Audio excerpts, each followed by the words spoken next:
Welcome to YouTube channel कानूनी व चर्चा। एक खास कानून की बात होगी, कानूनी चर्चा होगी और टॉपिक हमारा रहेगा जी जो स्पेसिफिक रिलीफ एक्ट के नीचे जो इंजेक्शन सूट है, मैंडेटरी इंजेक्शन है, परमानेंट प्रोहिबिटरी इंजेक्शन है और जे सेक्शन हमारे 41 क्या कहती है स्पेसिफिक रिलीफ एक्ट की, आज हम इस पे कन्फाइन करेंगे। इवॉल्व हुआ है, जे लीगल प्रिपोजिशन इवॉल्व हुई है इस केस में, वो क्या है? Suit for mandatory injection.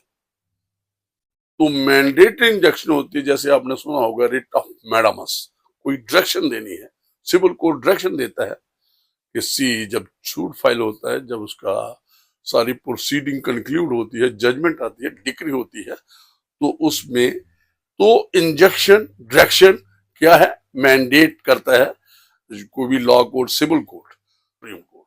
Supreme court कहता है कि suit for mandatory injection simpliciter, simple आपने रिलीफ मांगी है मैंडेटरी इंजेक्शन, तो वो कहता है मेंटेनेबल नहीं है।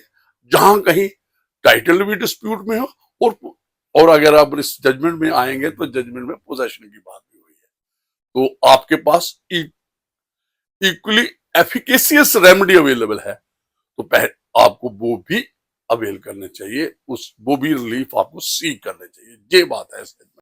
तो अब मैं की नोट्स पे आता हूं इसकी जजमेंट में। ये जजमेंट है संजय पालीवाल वर्सेस भारतीय हैवी इलेक्ट्रिक लिमिटेड। तो ये रिसेंट पास में आई है 15 ऑफ जनवरी 2026 में। तो ये जस्टिस जे अरविंद कुमार और उनके साथ दूसरे जो बेंच में जस्टिस थे वो है एन पी कोटेश्वर सिंह। है क्या बात आई, क्या ये की पॉइंट्स हैं? Where there is a construction raised on disputed property, the appropriate remedy is a suit for possession. जैसे मैंने बात की, रिलीफ क्या सीक करनी चाहिए थी, क्या रिलीफ के लिए अप्लाई करना था, रेमेडी क्या सीक करनी थी, वो करनी थी सूट फॉर पोजेशन। और जहां क्या किया, जो प्लेंटिफ ने सूट फाइल किया वो सिंपल स्टर इंजेक्शन का है, कॉम्प्रिहेंसिव, उसको रेमेडी अवेल करनी चाहिए bye filing A suit for declaration of title. पहले तो अपना टाइटल और क्लेम करना चाहिए था और द सूट प्रॉपर्टी, और फिर रिकवरी ऑफ पोजेशन और इंसिलरी रिलीफ यहां पे क्या बन जाएगी, जो मैंडेटरी इंजेक्शन है। जी मैंने बता दिया कि क्या लीगल प्रिपोजिशन इवॉल्व हुई, कौन सी रिलीफ प्लेंटिफ को लेनी चाहिए थी जो उसने नहीं सीख की। तो अब मैं की नोट्स पे आता हूं इसकी जजमेंट में। ये जजमेंट है संजय पालीवाल वर्सेस भारतीय हैवी इलेक्ट्रिक लिमिटेड। तो ये रिसेंट पास में आई है 15 ऑफ जनवरी 2026 में। तो ये जस्टिस जे अरविंद कुमार और उनके साथ दूसरे जो बेंच में जस्टिस थे वो है एन पी कोटेश्वर सिंह। तो इसमें क्या था, क्या बात आई, क्या ये की पॉइंट्स हैं? Where there is a construction raised on disputed property, the appropriate remedy is a suit for possession. जैसे मैंने बात की, रिलीफ क्या सीक करनी चाहिए थी, क्या रिलीफ के लिए अप्लाई करना था, रेमेडी क्या सीक करनी थी, वो करनी थी सूट फॉर पोजेशन, जो इस केस के फैक्ट्स और डिस्प्यूटेड फैक्ट्स और तो और जहां क्या किया, जो प्लेंटिफ ने सूट फाइल किया वो सिंपल स्टर इंजेक्शन का है। तो आगे हम इसके facts. Supreme court held that a suit for mandatory injection simpliciter is not maintainable where there are serious dispute relating to title भी है, टाइटल का भी पता नहीं है, प्लेंटिफ का है और कहां से है, कैसे है, क्या डॉक्यूमेंट्री एविडेंस है, तो और पोजेशन का भी डिस्प्यूट है, ये भी एक बात है। And identity of the property, एक वो भी बात है कि जो उसको प्रॉपर्ली डिमार्केट नहीं किया है, स्पेसिफाइड नहीं है, उसकी आइडेंटिटी नहीं की है, जो सूट में रेफर नहीं की गई है। जब उसका आप लिखते हो जी, जो डिस्क्राइब करते हो सूट प्रॉपर्टी को, वो प्रॉपरली जो इस केस के फैक्ट्स हैं उसमें ये बात हो रही है। Court had held that in such circumstances the plaintiff must seek a comprehensive उसको रेमेडी अवेल करना चाहिए by filing a suit for declaration of title। पहले तो अपना टाइटल और क्लेम करना चाहिए था और vis-a-vis द सूट प्रॉपर्टी, और फिर रिकवरी ऑफ पोजेशन और एंसिलरी रिलीफ यहां पे क्या बन जाएगी, जो मैंडेटरी है, rather than attempting to secure relief through a stand alone injection। वो stand alone injection to the extent इन्होंने मांगी थी क्या, ये मैंडेटरी इंजेक्शन का। तो ये उत्तराखंड हाई कोर्ट ने ये जो मैटर था पहले डिसमिस की है एपिलॉन्ट की second appeal, holding that a suit seeking a mandatory injunction simpliciter can not be maintained without first exploring remedies for declaration of title and recovery of possession, particularly when plaintiff's title to the property is disputed. A suit seeking mandatory injection simple stir was instituted by the appellants against Bharat Heavy Electric Limited BHEL, seeking demolition of the boundary wall allegedly constructed by BHEL on their land। Land कौन claim कर रहा था, plaintiff. तो defendant का क्या था, BHEL, उसको एक उसके खिलाफ रिलीफ सीख कर ली जाए कि वो जो उसने बॉल दी है उनकी लैंड पे, प्लेंटिफ की लैंड में, वो उसको उसका मलबा है या उसको रिमूव करे प्लेंटिफ की लैंड से। According to the appellants the wall obstructed their access to the public road from their property। तो ये केस जो उन्होंने डेवलप किया, जो ऐसा लगता है कि पब्लिक रोड पे जाने के लिए एक असेस थी इनको, प्लेंटिफ को, तो बीच में बीएचईएल ने, जो डिफेंडेंट है, उसने एक दीवार दी थी, जो इसमें अभी है। तो trial court and the first appellate court decreed the suit in favour of the प्लेंटिफ्स।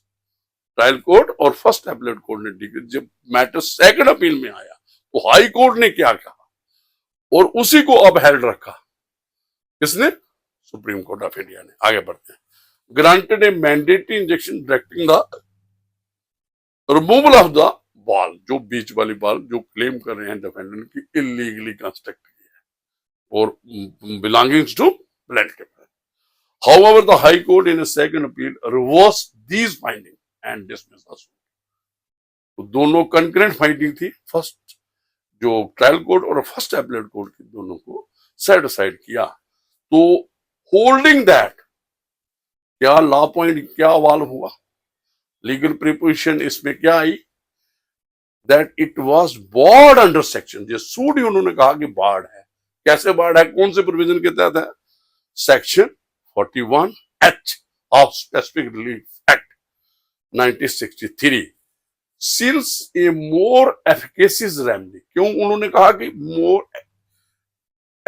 more efficacious remedy available है प्लेंटिफ को, जो उसने अवेल नहीं की, सीख नहीं की इस सूट में, ए suit for possession was available. तो उसको चाहिए था कि अगर उसकी, क्योंकि देखिए दोबारा किसी ने किसी की लैंड पे लगाई तो ट्रेसपास हुआ, ये भी इस बात माता सिविल ट्रेसपास है, तो एक किस्म की इनक्रोचमेंट है।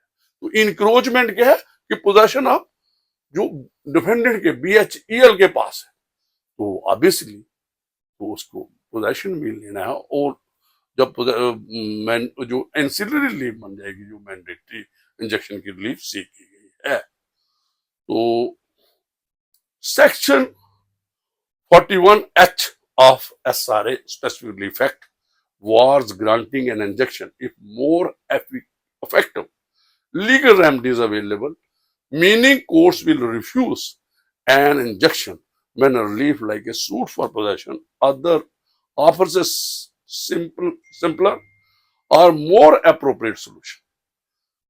जहां कहीं डिस्प्यूटेड हो कि पोजेशन इंक्रोचमेंट हो चुकी है, और तो फिर उन्होंने चाहिए कि जो सूट फॉर पोजेशन का आगे वो भी बात आई है। Endorsing the high courts view on section 41 H of SRA, the judgment authored by Arvind Kumar held that when a defendant allegedly raised a structure on land, जो बाल है, claimed with the plaintiff, और plaintiff admit करता है, it amounts to, जैसे मैंने पहले बात की है, trespass and dispossession। तो जब किसी ने कंस्ट्रक्शन कर ली चाहे बॉल की, तो ऑब्वियसली तो ये समझा जाएगा कि वो डिस्पोजेस हो गया है, उसकी जो लैंड है वो जो डिफेंडर ने ऑक्यूपाई कर ली है उसको डिस्पोजेस कर दिया है। Bar which more effective remedy is a suit for recovery of possession seeking demolition of structure through a mere injection, simple term, mere injection suit was legally inadequate sufficiently। तो ये एक बात हॉनरेबल हाई कोर्ट ने की और उसको supreme court of India ने affirm किया। वैसा जो वर्जन था, तो in the present case as noticed, ये फैक्ट्स के बारे में बात कर रहे हैं supreme court. Here and above there exist a serious dispute with regard to title. The question arose was whether the plaintiff had derived a valid and enforceable title from their predecessor interest। पहले ये भी उसने सवाल किया, क्या उसका title जो वो मैंडेटरी इंजेक्शन के लिए अप्लाई कर रहा है, जहां जो सजेस्ट किया जाए इसमें कि पोजेशन के लिए जाएगा, तो टाइटल भी उसको होना चाहिए कि डॉक्यूमेंट्री एविडेंस है कि ये प्रॉपर्टी उस बिलोंग्स टू जो प्लेंटिफ है। Even assuming arguments that plaintiff poses A barrel title, अगर ये भी मान लिया जाए, उन्होंने कहा लेट देयर बी assumption कि बैरल टाइटल है किसके पास, प्लेंटिफ के पास, जो सुप्रीम के पास एपिलॉन्ट है। The high court has rightly held that there is a construction raised on the disputed property alleged to owned by the plaintiff, जो plaintiff अपनी कहता है लेकिन उस पे एडमिटेडली प्लेंटिफ उसी के रिमूवल के लिए जा रहा है। तो फिर क्या है, तो उसको क्या करना था, तो उसके पास क्या एफिकेसियस रेमेडी क्या थी, और उसके पास इक्वली एफिकेसियस रेमेडी या more than equally efficacious, more efficacious remedy क्या थी, available was to institute a suit for possession along with the consequential relief of injection, जो मैंने कहा that would be a consequential ancillary relief, not the main relief नहीं हो, and not a suit for injection। The court observed upon applying the aforesaid principles, जो the high court has rightly held that plaintiff suit was brought under section 41H of specific relief act in as much as the plaintiff failed to seek the relief of possession despite the existence of a clause over possession, क्योंकि उसकी जो पहले किसी ने occupy की थी, जो opposite party थी उसने ऑक्यूपाई की थी और दीवार लगाई थी, उसने ऐसे ही जो असर्शन है, जो प्लीडिंग है प्लेंटिफ की, उसी में ऐसा है, तो जो उसके राइट्स हैं vis-a-vis possession over the suit land वो क्लाउडी हो गए, तो उनको क्लोड रिमूव के लिए उनको एक सूट फॉर पोजेशन के लिए अप्लाई करना था। The suit for injection was therefore not maintainable in a sense the court ruled that, तो कोर्ट ने रूल क्या किया है सही मायने में, when the title of the plaintiff over the suit property dispute, वो क्लियर नहीं है, कोई डॉक्यूमेंट्री एविडेंस नहीं है, then instead of claiming possession and seeking a declaration of the title, पहले सूट फॉर डिक्लेरेशन होना चाहिए, और चाहे आप कॉन्सिक्वेंशियल रिलीफ पर पोजेशन मांग लो या इंजेक्शन मांग लो, it is impermissible for the plaintiff to file a simple suit seeking a mandate injection। तो इस केस में इन शॉर्ट क्या है, जहां लॉ पॉइंट जो अवॉल्व हुआ, लीगल प्रिपोजिशन जो अवॉल्व हुई, तो ये सिंपल ये है कि अगर ये प्लेंटिफ खुद कहता है कि जो प्रॉपर्टी बिलोंगिंग टू मी उसमें किसी ने दीवार लगा ली। किसी ने क्या? डिफेंडेंट ने दीवार लगा ली। तो उसको क्या कहिए, जो इसमें लॉ इन्वॉल्व हुआ है, लॉ पॉइंट इन्वॉल्व हुआ है इस केस में, तो उन्होंने कहा कि भाई उसको सूट फॉर पोजेशन के लिए जाना चाहिए। और उसमें स्पेसिफिक सेक्शन जो रेफर की प्रोविजन रेफर किया, section 41H of specific relief act का, उन्होंने कहा जहां कहीं इक्वली एफिकेसियस रेमेडी अवेलेबल है तो वहां वही रेमेडी अवेल करने चाहिए, ना कि बाईपास, शॉर्ट सर्किट, जो भी आप relief by way of simpliciter की भाई ये दोबार गिरा दे। भाई दोबार तो गिर जाएगी, मेंटेनेंस इंजेक्शन हो गया कि और तो फिर रिमूव, फिर पोजेशन भी लेना है ना।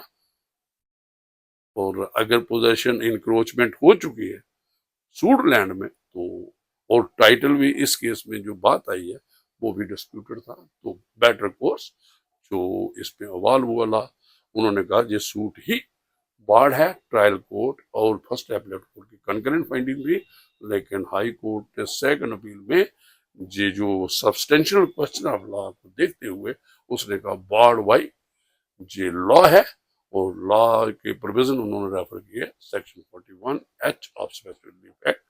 तो सूट डिसमिस हुआ और हानेबल हाई कोर्ट ने भी जो व्यू पॉइंट था हाई कोर्ट का उसी के साथ एग्री किया, और जो अपील फाइल की थी वर्चुअल जो एपिलॉन्ट ने, जो ओरिजिनल प्लेंटिव था, वो डिसमिस हो गई। तो ये मेरे नोट्स में है, बड़ी इंपॉर्टेंट जजमेंट है, सिविल मैटर का रिलेटेड है, और लगता है ये काफी आज के लिए। मुझे दीजिए इजाजत। Thank you. Thank you.